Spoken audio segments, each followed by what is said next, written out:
O envelope branco queimava entre os dedos de Diana. Tribunal. A palavra ecoava em sua mente como um sino fúnebre enquanto ela atravessava o corredor gelado, seus saltos produzindo um eco que parecia zombar de cada passo. O salão número 7 estava abafado, impregnado de tensão.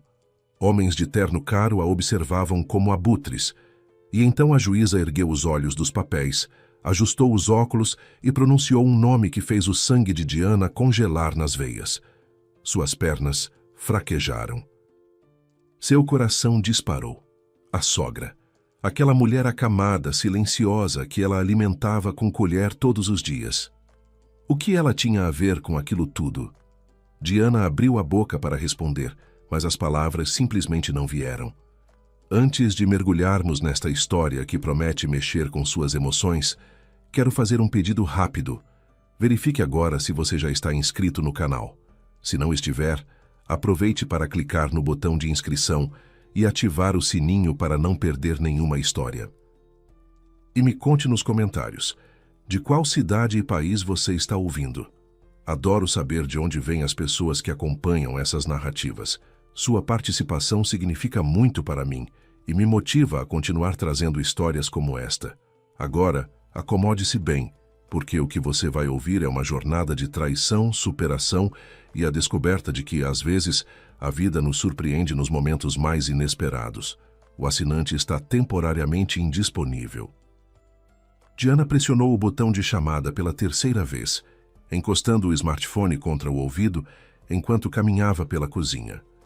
Os bips longos e indiferentes se alternavam com a voz mecânica da secretária eletrônica, criando uma sinfonia de frustração.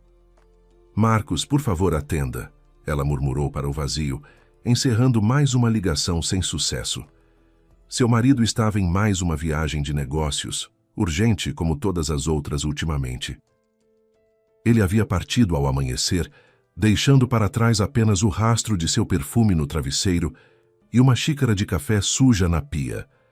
Diana suspirou profundamente e largou o telefone sobre a mesa da cozinha, ao lado do café da manhã intocado. Seu olhar recaiu novamente sobre o grosso envelope branco que um mensageiro taciturno havia entregado meia hora antes. O papel estava endereçado a Diana Ferreira Monteiro, em letras oficiais que pareciam uma sentença. Uma intimação para comparecer ao tribunal naquela mesma manhã. Tudo dentro dela gelou. Tribunal. Por quê? Ela era dona de uma pequena mas acolhedora confeitaria no centro da cidade, a Doce Diana. Cidadã cumpridora das leis, contribuinte em dia com suas obrigações. Devia ser um engano, um erro burocrático absurdo. Essas coisas aconteciam de vez em quando, ela tentou se convencer enquanto dobrava o papel e o guardava no bolso do casaco. Na ponta dos pés, Diana entrou no quarto da sogra. A câmera de monitoramento que ela havia instalado algumas semanas antes piscava fracamente no canto, configurada apenas para enviar alertas em tempo real ao celular quando detectasse movimento, sem armazenar gravações antigas. Regina estava deitada na cama especialmente adaptada, os olhos fixos no teto, aparentemente vazios de qualquer expressão. Há 6 meses, um derrame havia roubado a visão daquela mulher que um dia fora tão poderosa e enérgica, transformando-a em um corpo silencioso, aprisionada em sua própria mente. Ou assim Diana acreditava. Durante esses 6 meses, Diana havia trocado sua roupa de cama, alimentado-a com colher, virado seu corpo para evitar escaras e conversado com ela sobre os acontecimentos do dia. "Bom dia", disse Diana suavemente, ajeitando o cobertor sobre os ombros da sogra. "Hoje tenho um compromisso inesperado. Preciso sair, mas volto rapidamente. A enfermeira chegará em 1 hora, como sempre. Não se preocupe com nada." A resposta foi o silêncio. Apenas uma respiração compassada, quase inaudível, preenchia o quarto. Às vezes, Diana tinha a impressão de que no fundo daqueles olhos turvos havia um lampejo fugaz de compreensão. Mas era apenas um momento breve, uma centelha que logo se apagava. Ela beijou a testa seca da mulher e saiu pegando um casaco leve e a bolsa no cabideiro junto à porta. A intimação no bolso parecia queimá-la por dentro, como se fosse feita de brasas em vez de papel.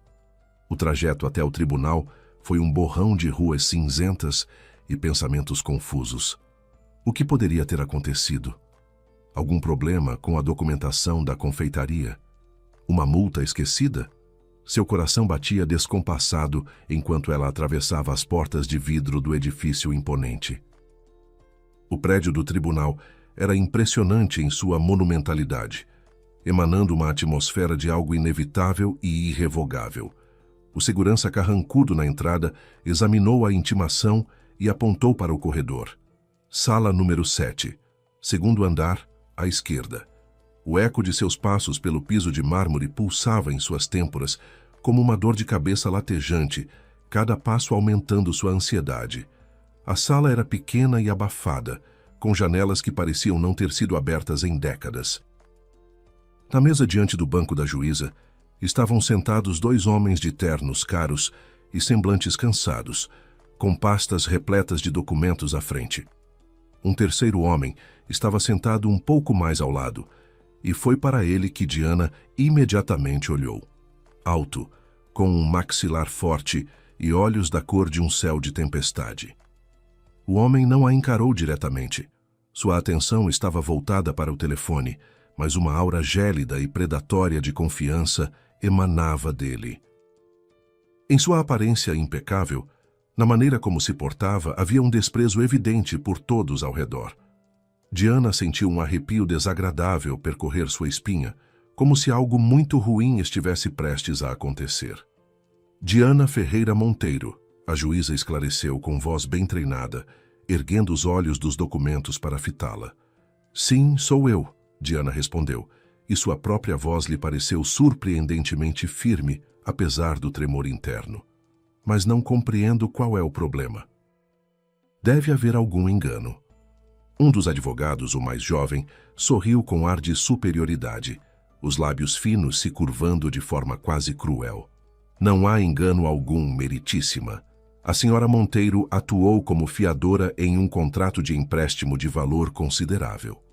O devedor cessou os pagamentos e, de acordo com a cláusula 41 do contrato, a obrigação de quitar a dívida integralmente recai sobre o fiador. Diana fitou o advogado com confusão genuína. Depois voltou o olhar para a juíza, buscando algum sentido naquelas palavras. Eu nunca fui fiadora de ninguém. Nunca assinei documento algum desse tipo. Sua assinatura consta no contrato, disse o advogado brevemente, entregando uma pasta à secretária. 1 minuto depois, o documento estava diante de Diana. Era um contrato de garantia, e o valor descrito fazia seu estômago revirar. 6 zeros após o primeiro dígito. E na parte inferior da página, a assinatura da fiadora era um acrônimo DF Monteiro, perfeitamente legível. Sua assinatura, tão familiar e ao mesmo tempo completamente estranha. Ela examinou as curvas, a inclinação das letras, e havia um vazio completo em sua mente. Não fui eu, balbuciou Diana, sentindo o chão escorregar sob seus pés. A assinatura parece a minha, mas eu não fiz isso. Eu me lembraria. Não há como eu ter esquecido algo assim. Naquele momento, o homem de olhos gélidos falou pela primeira vez. Ele sequer se levantou, apenas desviou preguiçosamente o olhar do telefone. Sua voz era baixa e aveludada, mas com notas cortantes como aço. Meu nome é Bruno Vasconcelos. Sou o autor desta ação. Meus advogados não cometem erros. Ele acenou levemente com a cabeça para o advogado antes de continuar. Sua assinatura está no documento, e isso é um fato irrefutável. Ele a penetrou com o olhar, e Diana sentiu como se tivesse sido despida ali mesmo, naquele salão. Não havia malícia em seus olhos, apenas um interesse frio e calculista, como o de um cientista examinando um espécime antes de dissecá-lo. A sensação de vulnerabilidade era avassaladora. Meritíssima, eu imploro. A voz de Diana falhou pela primeira vez. Eu realmente não compreendo o que está acontecendo aqui. A juíza suspirou pesadamente e olhou para ela por cima dos óculos de armação dourada. Diana Ferreira Monteiro, acalme-se. Vamos por partes. A senhora afirma que não assinou este contrato de fiança? Sim, meritíssima. Não assinei. Muito bem. A juíza folheou algumas páginas do processo com dedos experientes. A senhora sabe quem foi o devedor principal neste contrato de empréstimo? A pessoa que efetivamente recebeu este dinheiro. Diana balançou a cabeça negativamente, tentando freneticamente descobrir quem de seu círculo de conhecidos poderia tê-la envolvido em um golpe dessa magnitude. A juíza fez uma pausa que pareceu durar uma eternidade. O silêncio na sala era tão denso que Diana podia ouvir o próprio coração martelando em seus ouvidos. A tomadora do empréstimo foi Regina Helena Monteiro. Sua sogra. Diana sentiu uma tontura súbita. Os sons na sala se tornaram indistintos, transformando-se em um zumbido abafado e opressivo. O rosto da juíza, o sorriso presunçoso do advogado, o olhar predatório de Bruno Vasconcelos, tudo se misturou, perdendo contornos definidos. Apenas um pensamento martelava em sua cabeça, repetindo-se como um mantra cruel. Regina. A mulher a quem ela dedicara os últimos 6 meses de sua vida, trocando sua roupa de cama, alimentando-a com colher como se fosse uma criança, segurando sua mão nas noites difíceis. O choque foi tão intenso que cortou o ar em seus pulmões. Sua própria sogra havia contraído aquela dívida absurda e, sem sequer consultá-la, incluíra Diana como fiadora. E agora, quando chegara o momento de prestar contas, a mulher jazia em uma cama protegida pelo escudo de sua doença, enquanto Diana seria forçada a pagar o preço. Meritíssima, começou o advogado designado pelo tribunal, que até então permanecera em silêncio, claramente compreendendo a precariedade da situação de sua cliente. Diante das circunstâncias que vieram à tona, solicito o adiamento da audiência. Minha cliente precisa de tempo para reunir provas e preparar sua defesa. A juíza assentiu com um movimento breve de cabeça. A audiência adiada por 1 semana. Diana não ouviu mais nada. Levantou-se como se estivesse em um sonho e, sem olhar para ninguém, dirigiu-se à saída. Quando passou por Bruno Vasconcelos, seus olhares se cruzaram por um instante. Não havia um pingo de compaixão naqueles olhos gélidos. Apenas o triunfo do vencedor, como se ele soubesse de tudo desde o início e estivesse apenas esperando o momento certo para dar o cheque-mate. Ela saiu do salão abafado para o corredor com eco e depois para a rua úmida e fria. O telefone no bolso vibrou insistentemente. Marcos, finalmente. Mas Diana não atendeu, sem saber o que dizer ao marido.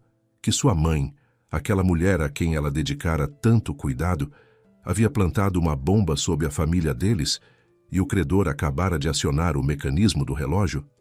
Naquele instante, algo pareceu estalar em sua mente. Uma lembrança atravessou o caos de seus pensamentos como um raio de luz. Meu Deus, Mateus, hoje é terça-feira, eu prometi visitá-lo. Diana sorriu involuntariamente apesar de tudo. O menino de 8 anos, com seus olhos sérios de adulto e sardas espalhadas pelo nariz, era praticamente filho dela e de Marcos. Eles estavam reunindo os documentos de adoção nas últimas semanas. E aquelas visitas ao abrigo haviam se tornado um ritual sagrado para ela. Uma promessa de um futuro que, naquele momento, começava a parecer impossível. Diana podia imaginá-lo sentado junto à janela na sala de atividades, esperando por ela. A única pessoa que havia prometido dar a ele uma família de verdade. Mas ir visitá-lo de mãos vazias, não. Isso seria errado. As crianças do abrigo não precisavam dos problemas dela nem de sua expressão abatida. Elas precisavam apenas de alegria, pequena, quente, com cheiro de baunilha e açúcar. Um pedaço de felicidade. Doces, ela sussurrou para si mesma. Vou levar doces fresquinhos para todos eles.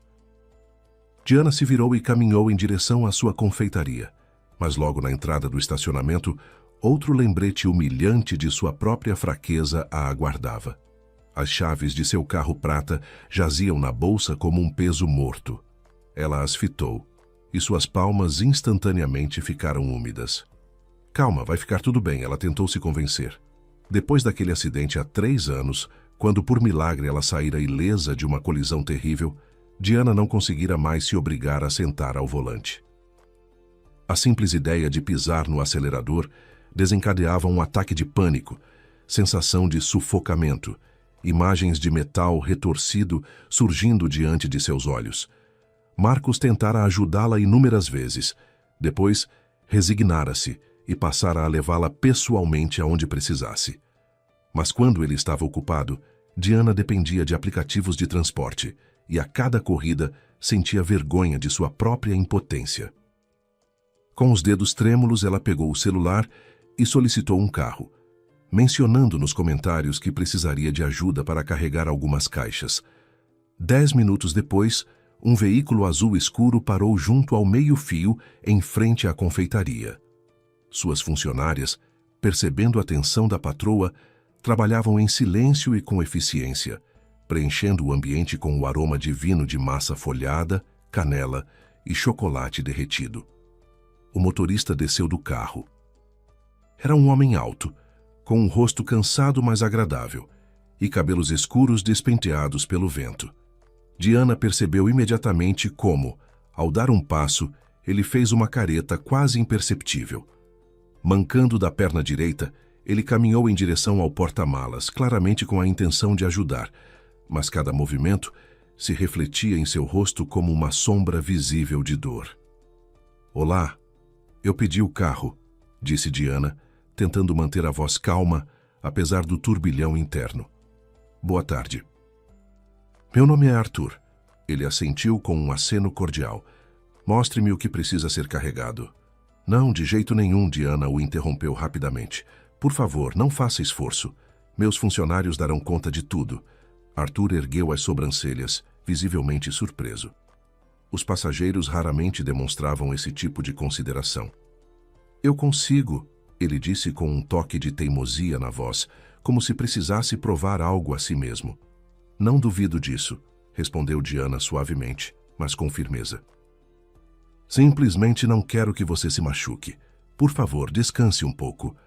E naquele momento, a porta da confeitaria se abriu e seu gerente apareceu no umbral. Vitor era jovem, ambicioso, sempre impecavelmente vestido. Um excelente organizador, mas completamente desprovido de empatia humana. Diana, ele começou em seu tom calculadamente profissional, ignorando ostensivamente o motorista. "Preciso falar com a senhora. É sobre a Clara, de novo." Diana sentiu uma tensão imediata. O que aconteceu desta vez? Ela se atrasou 20 minutos novamente. Eu a repreendi e ela quase chorou. Disse que a filha mais nova estava com febre e que não tinha com quem deixá-la. Estava esperando uma vizinha chegar. "Diana, isso compromete a disciplina. Não somos uma instituição de caridade.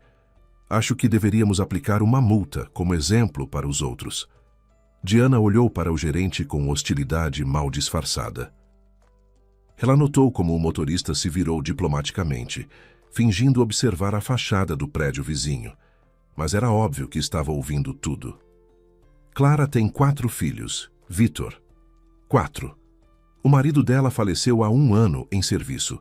Ela sustenta todos com o salário daqui e uma ajuda governamental mínima. Se o filho de uma funcionária está doente, paciência. Ela é uma das melhores confeiteiras que temos, nunca foge do trabalho pesado." "Mas as regras", Vitor começou a argumentar. "Regras existem para servir as pessoas, não o contrário." Diana o interrompeu, sua voz tremendo levemente, não por fraqueza, mas pelas emoções que transbordavam. "Você consegue imaginar o que é estar dividido entre um filho doente e um emprego que determina se seus filhos terão jantar? Em vez de pensar em multa, pergunte como podemos ajudar. Talvez ela precise de algum remédio. Vá dizer a ela para não se preocupar e inclua um bônus no pagamento deste mês por resistência ao estresse." Vitor apertou os lábios claramente insatisfeito, mas sem ousar discutir com a dona do negócio. Concordando com um aceno rígido, desapareceu para dentro da confeitaria.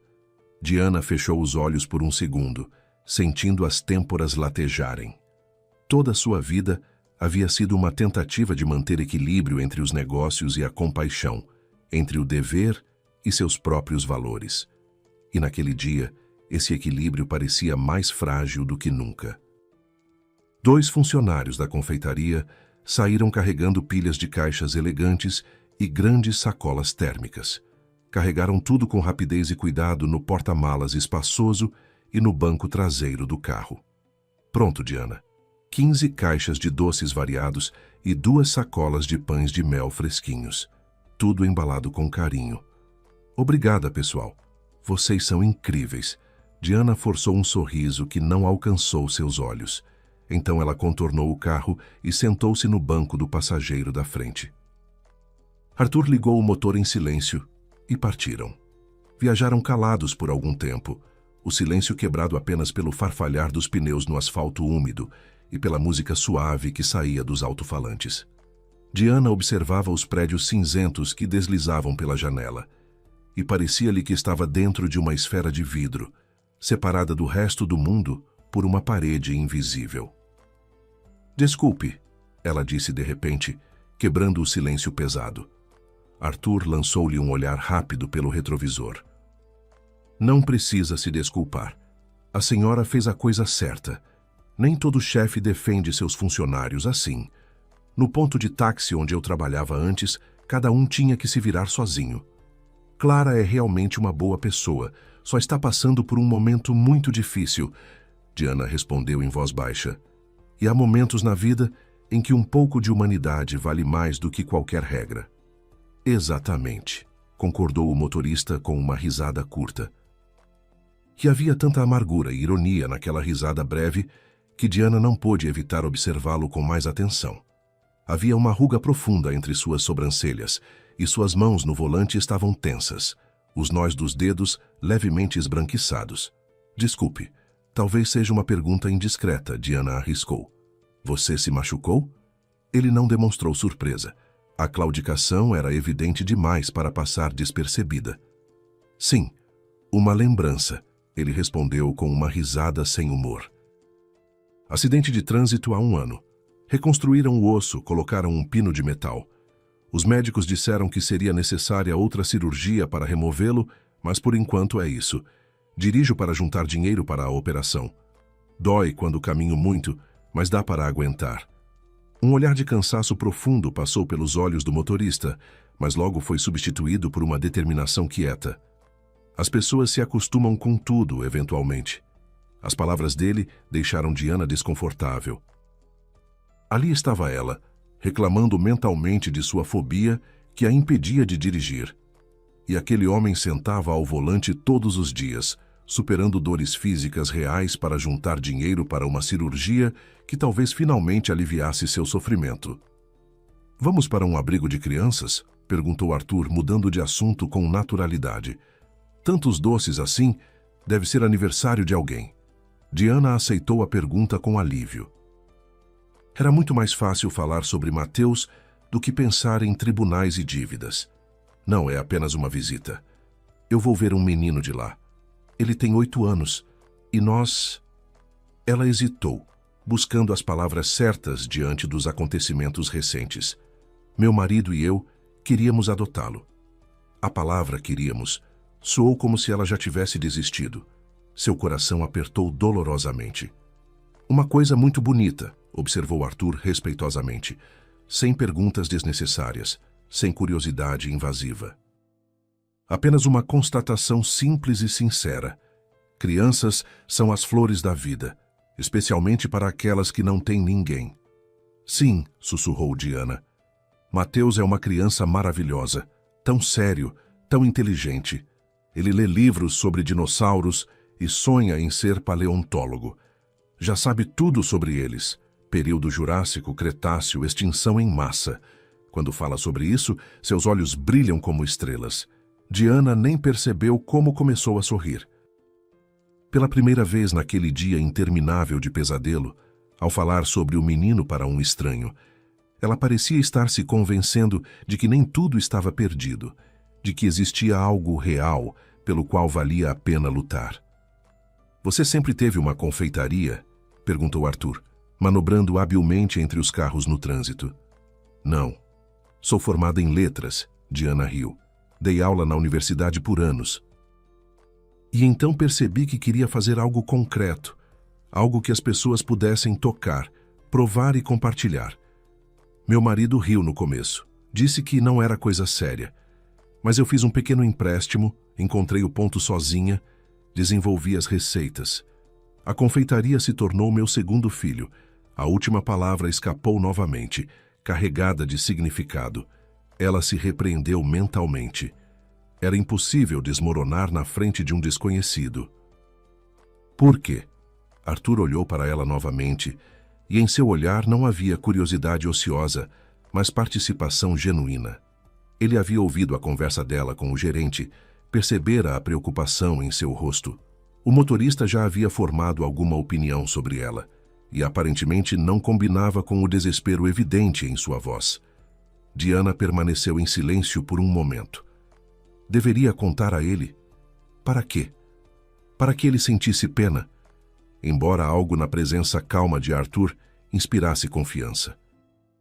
Afinal, ele era essencialmente um estranho, um companheiro de viagem que poderia desaparecer de sua vida amanhã para sempre. Às vezes, é mais fácil desabafar com quem não nos conhece. Hoje eu tive uma audiência no tribunal. Ela suspirou finalmente. Me deixaram com uma dívida enorme. Supostamente eu era fiadora, mas a assinatura foi falsificada. E o dinheiro, na verdade, foi minha sogra quem pegou. Ela teve um derrame e não fala desde então. Não consigo nem perguntar nada. E meu marido está viajando e não atende o telefone. Eu simplesmente não sei o que fazer. Parece que tudo o que construí está prestes a ser tirado de mim. A confeitaria, a casa, a chance de trazer Mateus para casa. Diana ficou em silêncio, fitando as mãos entrelaçadas no colo. Não chorou. As lágrimas haviam permanecido lá, em algum lugar nos degraus do tribunal. Arthur continuou dirigindo calado, os olhos fixos na estrada. Diana já se arrependia de sua franqueza. Provavelmente ele estava pensando em como ela era tola ou ingênua por se deixar enganar dessa forma. Sabe? Ele finalmente disse em voz baixa, quebrando o silêncio tenso. Quando eu sofri o acidente, o culpado fugiu do local. Fiquei internado por meses. Perdi meu emprego de engenheiro civil. Minha namorada foi embora. Disse que não estava preparada para viver com uma pessoa com limitações. O dinheiro acabou. E eu também pensei que seria o fim, que teria sido mais fácil ter ficado naquela estrada. Ele fez uma pausa, deixando alguns pedestres atravessarem a faixa. E então, um voluntário apareceu na enfermaria. Um cara qualquer, um estudante chamado Vitor, acho. Trouxe laranjas e um livro. E ficamos conversando por 2 horas sobre nada. Futebol, filmes, besteiras diversas. Quando ele foi embora, de repente percebi que não estava sozinho. Que mesmo quando todo o seu mundo desmorona, sempre haverá alguém para trazer laranjas. Arthur olhou pelo retrovisor para as caixas coloridas no banco de trás. Hoje você não está apenas levando um agrado. Você é essa pessoa. Aquela que aparece e torna o mundo de alguém um pouco melhor, mesmo quando o seu próprio está desmoronando. As palavras de Arthur eram simples, sem qualquer pretensão filosófica. Ele não sentiu pena dela, não deu conselhos, simplesmente compartilhou sua própria dor e traçou um paralelo silencioso. Chegamos, ele disse suavemente. Arthur parou o carro em frente a um prédio cinza de 3 andares com uma placa discreta, Lar Esperança. Diana enxugou rapidamente as lágrimas que haviam surgido com as costas da mão. Obrigada, ela sussurrou. Sou muito grata, de nada. Ele desligou o motor. Deixe-me ajudar a descarregar, não precisa ter pressa. Não, vou chamar alguém do abrigo. Sempre tem gente disponível para ajudar, ela começou a dizer. Mas o homem já havia aberto a porta. Eu insisto, disse Arthur com a mesma firmeza gentil que ela própria havia usado na confeitaria. Deixe-me fazer algo bom hoje também. Está bem, vamos lá. Mas não exagere. Diana sorriu e abriu sua porta. O cheiro de doces misturado ao aroma de canela e baunilha irrompeu no ar do abrigo, que até então tinha apenas cheiro de mingau institucional. Segundos depois que entraram, Um grito ecoou pelo corredor. A tia Diana chegou. Dezenas de pezinhos bateram no piso. Dezenas de vozes se fundiram em um zumbido alegre e dissonante. Doces. Trouxeram doces e pães de mel. Olá, Diana. Uma cuidadora, uma mulher rechonchuda com olhos bondosos, apareceu sorrindo. A senhora está nos mimando de novo. Entre, entre. Diana sorriu e entregou várias caixas para as funcionárias. As crianças imediatamente se aglomeraram ao redor como pardais em volta de migalhas. Tia Diana, você veio me buscar? Perguntou uma menina magra e sardenta, puxando a manga do casaco dela. Não, eu que vou primeiro. Da última vez ela olhou meus desenhos, protestou um menino robusto. Ou talvez a gente. Nós somos irmãs, não podem nos separar, disse outra menina, escondendo-se atrás da primeira. E cada palavra era como uma agulha perfurando a alma já ferida de Diana. Cada vez que ela chegava, despertava uma onda de esperanças, e doía ter que frustrá-las. Olá, meus queridos, ela disse da forma mais gentil possível. Hoje tenho uma surpresa para todo mundo, mas vim conversar com o Mateus. A onda de alvoroço infantil diminuiu um pouco, substituída por suspiros de decepção. Arthur, que estava parado discretamente na entrada com a última caixa nas mãos, colocou-a na mesa mais próxima e se afastou. Um estranho naquela festa de esperanças, sua claudicação parecendo ainda mais evidente. Um menino de uns 6 anos, com um olhar sério de adulto, aproximou-se dele e, erguendo a cabeça, perguntou sem o menor constrangimento. Você é um robô? Arthur congelou por um instante. Diana notou uma leve sombra passar pelo rosto do motorista, mas ele imediatamente sorriu gentilmente. Por que você acha isso? Ah, porque você anda de um jeito diferente, como se tivesse um motor. Faz assim, assim. O menino tentou imitar uma marcha mecânica, movendo os braços de forma rígida. Diana quis intervir e pedir desculpas pela falta de tato infantil, mas Arthur se adiantou. Quase acertou. Ele respondeu com seriedade fingida. Só que não é um motor. É uma peça especial de metal dentro da minha perna, para o osso sarar direito. Então não sou exatamente um robô. Sou mais um ciborgue, igual nos filmes. O menino arregalou os olhos. Uau! Tipo super-herói. Você consegue voar? Ainda não. Arthur riu. Essa função ainda não foi instalada. E naquele momento ele surgiu no meio da multidão. Mateus, magro, com grandes olhos cinzentos nos quais havia uma melancolia nada infantil. Ele não correu, não gritou. Simplesmente apareceu e ficou parado ao lado de Diana, como se buscasse proteção em sua presença. Olá, Diana sussurrou, ajoelhando-se para ficar na altura dele e olhar em seus olhos. Olá. Cheguei como prometi. Desculpe o atraso. Tive alguns imprevistos. Tudo bem. Fazer o quê? Mateus deu de ombros com uma indiferença que parecia ensaiada. O coração de Diana apertou. Aquilo era pior do que qualquer repreensão. Era a resignação aprendida de uma criança que havia sido decepcionada vezes demais. Vamos conversar, ela sugeriu, estendendo a mão. Ele hesitou por um segundo antes de aceitá-la. Foram para um canto mais tranquilo da sala de atividades e sentaram-se em cadeirinhas coloridas. O cheiro de doces e o riso das crianças chegavam ali de forma abafada, como se viessem de outro mundo. Mateus, olhe para mim, pediu Diana. O menino ergueu lentamente os olhos, revelando toda a profundidade de sua tristeza contida. Tudo o que conversamos, eu e o tio Marcos, é sério. Nós realmente queremos que você seja nosso filho, entende? É só que agora existem algumas dificuldades com os documentos. Mas vamos resolver tudo. Em breve vamos te levar para casa. De verdade, a voz do menino soou hesitante, carregada de uma esperança frágil que ele tentava esconder. De verdade. Sinceramente. Eu nunca mentiria para você. Mateus baixou a cabeça e começou a cutucar o carpete gasto com a ponta do tênis. O Sérgio, do meu grupo, disse que você não vai voltar. Que todos os adultos dizem essas coisas e depois somem. Que vão brincar comigo um tempo se cansar e procurar outra criança. ou simplesmente mudar de ideia. Uma vergonha ardente por todos os adultos que já haviam traído a confiança daquela criança consumiu Diana por dentro. Mateus, ela tomou o rosto dele entre suas mãos e o fez olhar para ela. Sua voz tremeu. O Sérgio está errado. Entendeu? Ele diz isso porque provavelmente sentiu a mesma dor. Mas nós não somos como os outros. Eu e o tio Marcos nunca vamos mudar de ideia. E eu prometo que tudo vai ficar bem. Vamos fazer doces juntos em casa. Você quer? Lágrimas brilharam nos olhos do menino. Diana o abraçou, respirando fundo aquele cheiro de shampoo infantil. E por um segundo, pareceu-lhe que, se conseguisse cumprir aquela promessa, poderia enfrentar todo o resto. A despedida foi rápida.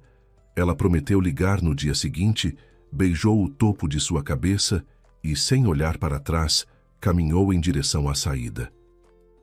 Quando ela e Arthur estavam de volta no carro, Diana sentiu a tensão se dissolver, dando lugar a um vazio ensurdecedor.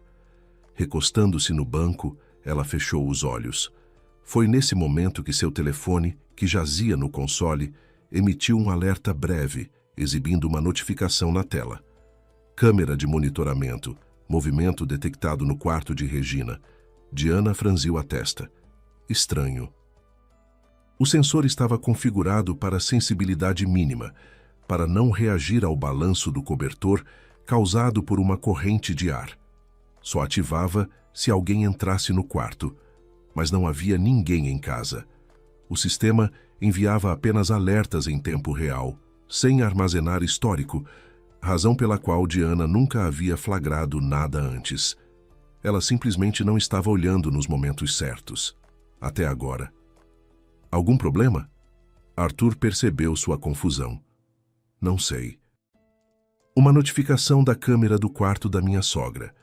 Provavelmente uma falha técnica, ela disse, desbloqueando a tela. Seus dedos tremiam levemente.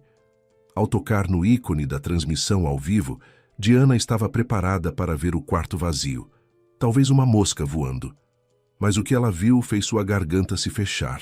Regina estava na imagem. Claro que ela não havia se levantado, mas estava se movendo. Cuidadosamente, olhando em direção à porta como quem verifica se está sendo observada. A sogra esticou a mão esquerda em direção ao criado mudo. Os dedos, que segundo os médicos haviam perdido permanentemente a coordenação motora, fecharam-se com precisão em torno de um celular escondido sob uma pilha de guardanapos. O braço esquerdo, Diana agora percebia com horror, sempre havia mantido coordenação plena. Regina apenas o ocultara durante todos aqueles meses. Então, com a mesma graça furtiva, ela levou o telefone ao rosto e, apontando o dedo para a tela com movimentos precisos, discou um número. Diana ampliou a imagem. Seu coração disparou descontroladamente. Na tela do celular da sogra, apareceu um rosto familiar, sorridente e confiante. Seu marido Marcos. Aquele que supostamente estava em viagem de negócios e não atendia o telefone. O alto-falante da câmera de monitoramento era de péssima qualidade. O som era quase inaudível.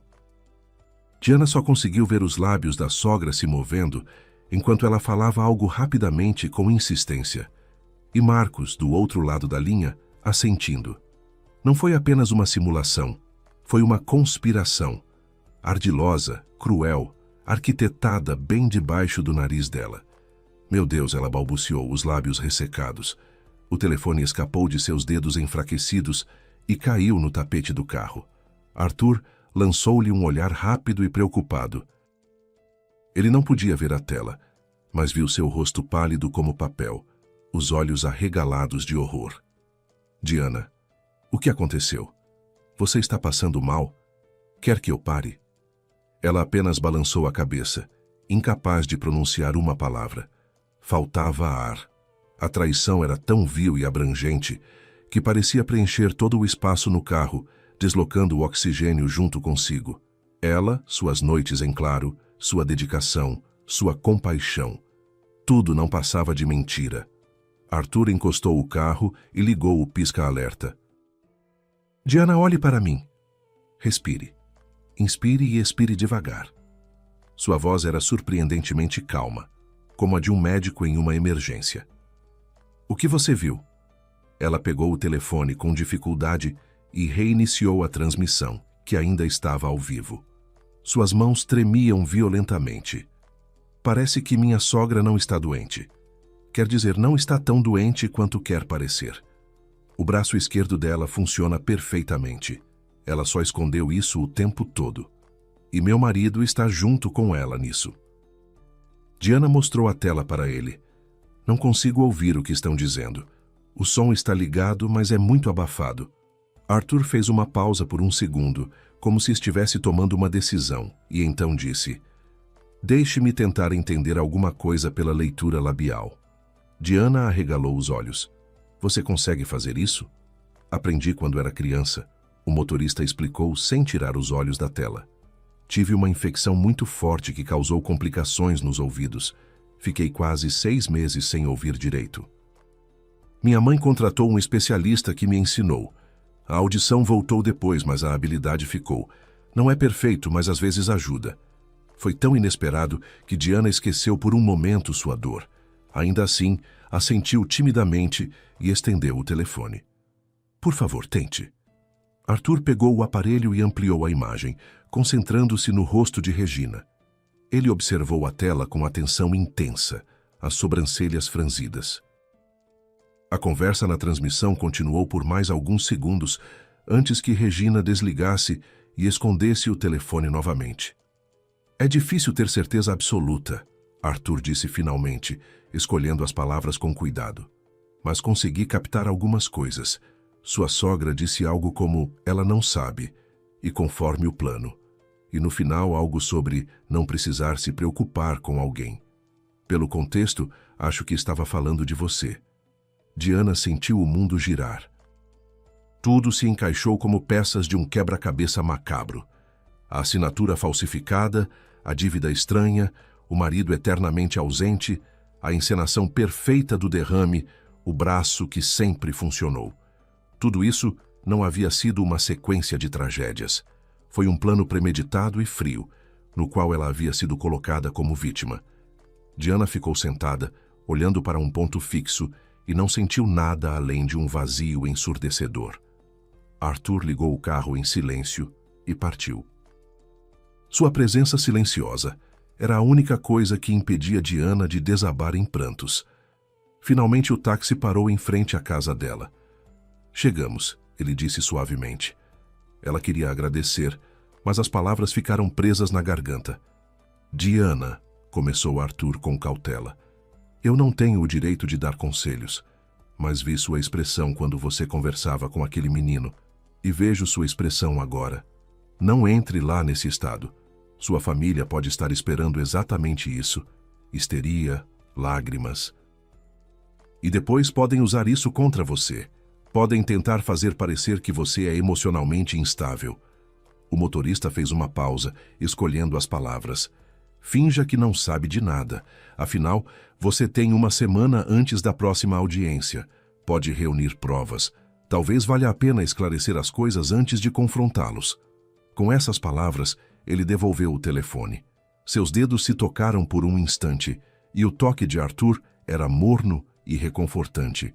Diana pegou o aparelho. As palavras dele foram como um balde de água gelada que a fez recobrar o juízo. Ele tinha razão, absolutamente. Lágrimas e acusações eram exatamente o que seu marido e sua sogra esperavam. Obrigada, ela finalmente conseguiu dizer. O motorista apenas acenou brevemente com a cabeça. Depois de sair do carro, Diana ficou parada por um momento no vento frio, olhando para as janelas de sua casa. Então se virou e observou o carro se afastando até desaparecer na esquina. Bem, lá estava ela novamente. Sozinha com seus problemas e as mentiras daqueles que ela mais amava. A mão que segurava as chaves tremia tanto que era quase impossível acertar a fechadura. O metal gelava seus dedos como gelo, e naquele vazio ressonante, preenchido apenas pelo ritmo das próprias batidas do coração, ela ouviu um ganido fino e plangente vindo de algum lugar sob os arbustos de hortênsias que ela mesma havia plantado anos atrás. Diana congelou, aguçando os ouvidos. O ganido veio novamente, desta vez mais insistente. Ela caminhou lentamente ao redor da casa, o coração acelerado não de medo, mas por uma vaga premonição. Abaixando-se, Diana afastou cuidadosamente as folhas úmidas do sereno noturno, e os viu quase imediatamente. 2 pequenas bolas de pelo encolhidas juntas. Um deles era negro como asa de corvo, com uma pelagem brilhante e uma manchinha branca no peito, como a frente de uma camisa em miniatura. O outro era vermelho como fogo, com olhinhos espertos e penetrantes como os de uma raposa. Eles a fitaram com uma mistura de medo e esperança que fez tudo dentro dela dolorosamente apertar. 2 criaturas abandonadas e indesejadas. Pobrezinhos, ela sussurrou. Vocês também foram traídos? O filhote vermelho rosnou baixinho, dando um passo hesitante em sua direção. O preto choramingou e tentou se esconder atrás do irmão. Naquele instante, Diana soube que não podia deixá-los ali, no frio e na escuridão. O pensamento de Marcos, que detestava animais em casa, passou por sua mente e logo foi embora. Que diferença fazia agora? Mas ela teria que escolher, levar 1 ou 2? Isso era pura loucura. Porém, olhando naqueles olhos confiantes, Diana simplesmente não conseguia decidir. Como escolher quem salvar e quem abandonar à solidão e possivelmente à morte? Não, ela disse com firmeza. Eu não vou fazer isso. E com cuidado para não assustá-los, estendeu as mãos e pegou os 2. Eram mais leves do que pareciam, quentes, tremendo. Apertando os filhotes contra o peito, Diana sentiu os pequenos corações batendo em uníssono com o seu. Um sorriso fraco surgiu em seus lábios enquanto entrava em casa. Silêncio no quarto da sogra. Nenhum som. Tentando andar o mais silenciosamente possível, Diana foi até o banheiro. Pronto, crianças. Agora vamos ficar limpinhos e bonitos, ela sussurrou abrindo a torneira de água morna. Os filhotes ganiram de medo enquanto ela lavava a poeira da rua, mas Diana continuou falando com eles em voz suave e reconfortante. Depois os secou com toalhas velhas e macias e os enrolou em um cobertor. Despejou leite em um pires e esfarelou um pouco de pão que sobrara na bolsa. Os pequenos, esquecendo o medo, se atiraram sobre a comida, mastigando de forma cômica e se empurrando com os focinhos. Vou chamar você de Canela, decidiu Diana observando o filhote vermelho. E você vai ser Carvão. Seu coração amoleceu um pouco ao vê-los. Ela preparou uma cama em uma caixa de papelão grande e os filhotes, bem alimentados e aquecidos, adormeceram imediatamente, enrolados em uma bolinha colorida. Então Diana vestiu sua máscara de nora dedicada, a mesma que usara nos últimos 6 meses, acreditando que cuidava de alguém que merecia seu amor. Ao entrar no quarto de Regina, foi envolvida pelo cheiro familiar de remédios e lençóis limpos. A sogra estava deitada com os olhos fechados, o rosto impassível como uma boneca de porcelana. O braço esquerdo, aquele que Diana agora sabia que funcionava perfeitamente, repousava imóvel sob o cobertor. Regina, cheguei, disse Diana suavemente. Como a senhora está se sentindo? Trouxe o jantar. A mulher na cama não se mexeu. Seus olhos se abriram lentamente, e o olhar era vazio e monótono como sempre. Mas Diana agora via naquele vazio não fragilidade, mas cálculo. Ela colocou uma bandeja com sopa cremosa sobre o criado mudo, exatamente onde a sogra escondia o celular. Deixe-me ajudá-la, Diana ofereceu sem vacilar na voz, e começou a dar a sopa colherada por colherada para aquela mulher que, naquela mesma tarde, talvez estivesse discutindo com o próprio filho a melhor maneira de se livrar dela. Depois trocou a roupa íntima, passou uma toalha úmida pela pele, trocou os lençóis. Cada movimento era preciso, mecânico, mas por dentro, uma tempestade se formava. Foi nesse momento que uma batida forte e insistente ecoou pela casa. Diana estremeceu. Quem poderia estar visitando àquela hora? Ela lançou um último olhar para a sogra, que parecia alheia ao mundo exterior, e foi abrir a porta. No umbral estavam 2 homens. Um deles alto, com um ar sério e um sobretudo caro. Ela reconheceu imediatamente. Bruno Vasconcelos. Ao lado dele, um jovem com um terno impecável e uma pasta nas mãos, olhos frios e avaliadores. Seu advogado, Denis. Diana, os convidados não se sentaram. Permaneceram de pé no meio da sala. Diana, começou o advogado, abrindo sua pasta. A dívida de sua sogra representa uma quantia considerável, incluindo juros e multas. Temos todos os motivos para acreditar que será difícil quitá-la. Portanto, oferecemos uma solução simples e favorável. Com essas palavras, Denis tirou uma pasta de documentos e a colocou sobre a mesa de centro. Esta é uma escritura de transferência. A senhora passa a confeitaria para o nome do senhor Bruno Vasconcelos e, em troca, meu cliente perdoa toda a dívida. Sem tribunais, sem oficiais de justiça, sem negativação no nome, sem cobradores, um novo começo. Diana recuperou o fôlego. Sua confeitaria. Sua criação, que ela havia construído do zero, onde havia colocado toda a sua alma e força. Um lugar que cheirava a baunilha e felicidade. Abrir mão daquilo por causa de uma dívida que ela não havia contraído? Não. Ela expirou. Nunca. A confeitaria é minha. Não vou abrir mão dela. Pense bem, prosseguiu o advogado em tom gélido. A alternativa é o processo de execução. Penhora de contas e bens, inclusive esta casa. A senhora vai perder tudo e a dívida vai continuar existindo. Lágrimas ardiam nos olhos de Diana. Ela olhou para Bruno, buscando em seu rosto ao menos uma gota de simpatia. E, para sua surpresa, não viu júbilo, mas algo próximo de cansaço. A senhora nem sabe para que esse dinheiro foi usado, sabe? Perguntou de repente o empresário em voz baixa. Diana balançou a cabeça, as lágrimas começando a escorrer. Acha que sua sogra pegou esse dinheiro para tratamento ou para algo nobre? Ele continuou, fitando-a diretamente. Não sei, Diana sussurrou. Havia um fio de esperança em sua voz. Talvez houvesse algum motivo, alguma tragédia que ela desconhecia. Bruno suspirou pesadamente e fez um sinal para seu advogado, que permaneceu em silêncio. Escute, Diana. Eu não sinto prazer nenhum em arruinar a vida dos outros. Sou um homem de negócios, não um monstro. Sua sogra realmente aplicou esse golpe. É verdade. Mas para mim não interessa onde o dinheiro foi parar. O importante é que não era para ela. Bruno fez uma pausa, como se lhe desse tempo para se preparar. Ela gastou a maior parte em uma casa para o filho dela, seu marido, Marcos. Uma mansão de veraneio foi construída no litoral, perto de uma praia exclusiva. Diana o fitou, confusa. Uma casa? Para quê? Nós temos a nossa. Essa não é para vocês, Bruno esclareceu. Cada palavra que ele dizia era como um prego sendo cravado em um caixão. É para o Marcos e a amante dele, Verônica, e ela está esperando um filho dele. O mundo oscilou e girou diante dos olhos de Diana. A amante, grávida. Foi por isso que seu marido havia concordado tão facilmente com a adoção.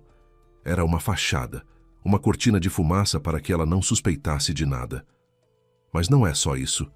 A voz de Bruno ficou muito baixa, quase um sussurro, e havia algo naquele sussurro que fez um arrepio gélido percorrer a espinha de Diana. Subitamente, ela percebeu que estava prestes a ouvir a coisa mais terrível de todas: o resto do dinheiro. Seu marido não é a pessoa mais inteligente e deixou muitos rastros digitais. Minha equipe verificou. Ele usou parte desse dinheiro há cerca de 3 meses para comprar uma substância muito rara e cara no mercado clandestino. Uma cardiotoxina sintética. Diana sentiu o sangue gelar. 3 meses. Marcos vinha preparando o café da manhã dela religiosamente há exatamente 3 meses, alegando que queria ser mais presente. Bruno olhou para ela com piedade evidente. É um composto farmacêutico perigoso, sem gosto nem cheiro. Se for misturado em alimentos ou bebidas em microdoses, durante 2 ou 3 meses, ele se acumula no corpo e provoca uma parada cardíaca fulminante. A morte parece completamente natural. Nenhuma autópsia revela nada, a menos que se saiba exatamente o que procurar. A pior parte é que age lentamente. Vai se acumulando no organismo. Lágrimas escorriam pelo rosto de Diana. Ela se abraçou, tentando conter os tremores que sacudiam seu corpo. "O que é isso?" Ela sussurrou, sufocando. Marcos estava me envenenando esse tempo todo. O café da manhã que ele sempre preparava com tanto carinho, os smoothies que ele trazia, dizendo que eram vitaminas para a beleza feminina, os jantares que cozinhavam juntos. Tudo isso vinha acontecendo há meses, muito antes da audiência no tribunal. "Quanto?" A voz de Diana se quebrou em soluços. "Quanto tempo me resta? Um mês, uma semana, um dia? Quanta substância se acumulou no meu corpo?" Um pânico gelado apertou sua garganta como um torno. Diana olhou para as próprias mãos, para as paredes do quarto, como se os visse pela última vez. Ela estava morrendo, sendo destruída lenta e sistematicamente pela pessoa mais próxima dela. "Não sei", respondeu Bruno honestamente. "Não sou médico. Sou apenas alguém que quer seu dinheiro de volta." Ele voltou a assumir seu ar de empresário, colocando um cartão sobre a mesa ao lado da pasta de documentos. "A senhora tem uma semana, Diana. Encontre o dinheiro ou assine os papéis. Meu conselho, escolha a vida, seja lá como for. Voltaremos para a resposta em uma semana." Ele se virou e saiu sem olhar para trás. O advogado o seguiu. A porta bateu, mergulhando a casa em um silêncio sepulcral. Diana estava parada no meio da sala, sem forças para se mover. Ela estava desaparecendo lentamente, e tudo o que restava era esperar até que seu coração parasse. Mas então, algo mudou dentro dela. A fúria, uma fúria fria e cortante, substituiu o medo e o desespero. Não. Ela não esperaria passivamente pela morte. Não permitiria que a derrotassem assim. Sem enxugar as lágrimas, ela se virou e entrou no quarto da sogra. Acendeu a luz e a lâmpada brilhante arrancou impiedosamente o rosto pálido da penumbra. "Eu sei de tudo." A voz de Diana ressoou de raiva e dor. Regina estremeceu. Pela primeira vez em 6 meses, seu rosto deixou de ser uma máscara, revelando medo genuíno. Lentamente, com esforço visível, ela se ergueu apoiando-se nos cotovelos, usando o braço esquerdo que sempre funcionara perfeitamente. "Diana, querida, não me chame assim", ela balbuciou. "A senhora sabia o tempo todo." Ajudou-o. Comprou uma casa para a amante dele. Assistiu enquanto eu cuidava da senhora como uma idiota. Enquanto vocês discutiam como se livrar de mim. "Não", começou Regina, tossindo. "Não é bem assim. O derrame foi verdadeiro. A paralisia é que não foi total. Meu braço esquerdo sempre teve coordenação, eu apenas escondi. Eu conseguia falar aos poucos também. Eu estava com medo." "Com medo?" Diana riu uma risada histérica e sem alegria. "Eu é que deveria ter tido medo. Moro na mesma casa que pessoas que querem me tirar a vida." A sogra baixou os olhos, culpada. Uma lágrima escorreu por sua bochecha enrugada. "Eu sabia da traição do Marcos", ela sussurrou. "Mas ele é meu filho, meu único menino. Achei que ele fosse recobrar o juízo. Então apareceu essa garota dizendo que estava grávida. Marcos perdeu a cabeça. Disse que precisava de dinheiro para uma casa nova, uma vida nova. Disse que ia se divorciar de você. Eu acreditei nele, ajudei com o dinheiro, falsifiquei sua assinatura. Achei que seria melhor para todos. Mas então tive o derrame. E ele parou de pagar a dívida, mesmo tendo prometido quitar tudo aos poucos. A senhora chama isso de melhor? Mas ele decidiu me tirar a vida. E a senhora, mãe dele, ficou assistindo de camarote?" Diana avançou em direção à cama. "Mas não!" A sogra gritou de repente e sua voz ganhou um tom de desespero. "Nisso eu não ajudei. Descobri por acaso."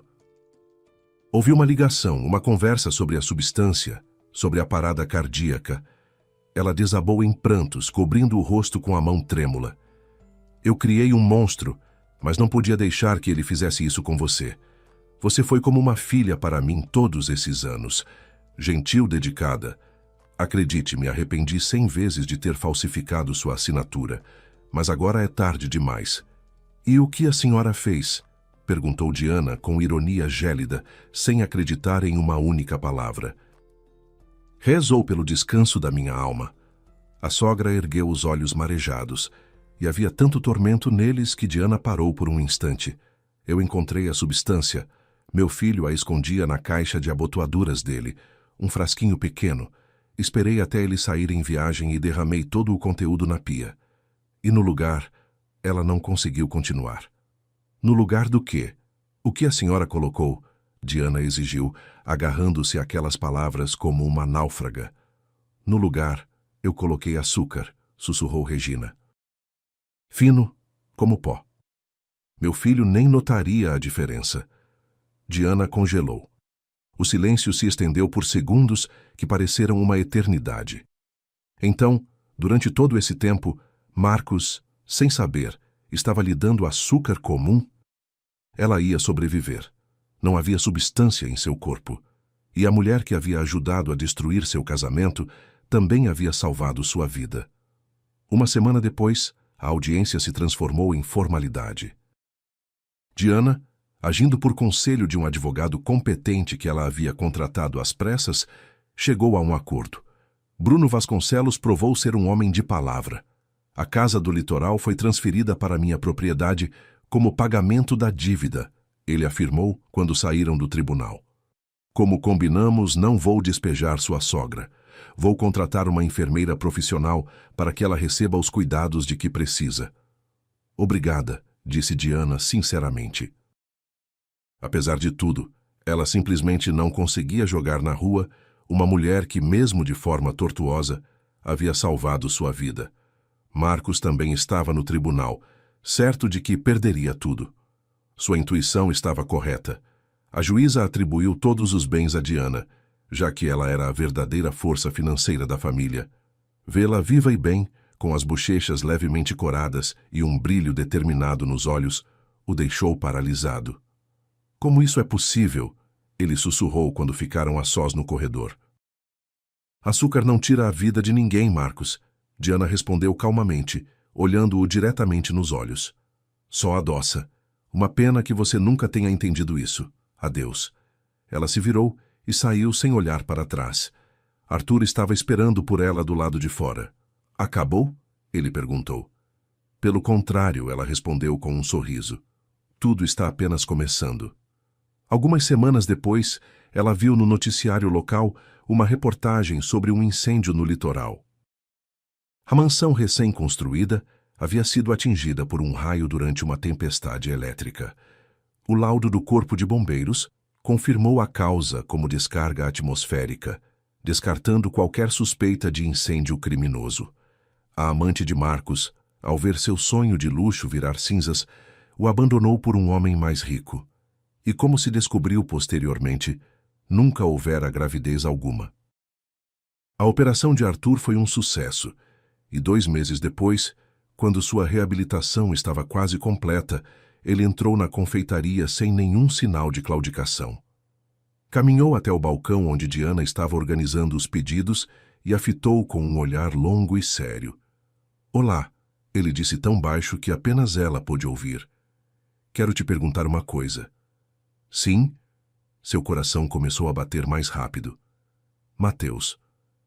Você não fala dele há algum tempo. Ainda quer adotá-lo? Na verdade, ela pensava no menino quase todos os dias. Aquele sonho, nascido em uma vida anterior, parecia ser a única coisa real que havia sobrado daquele tempo.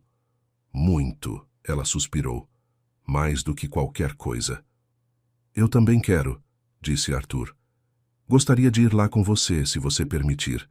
Não como motorista, e não só como amigo.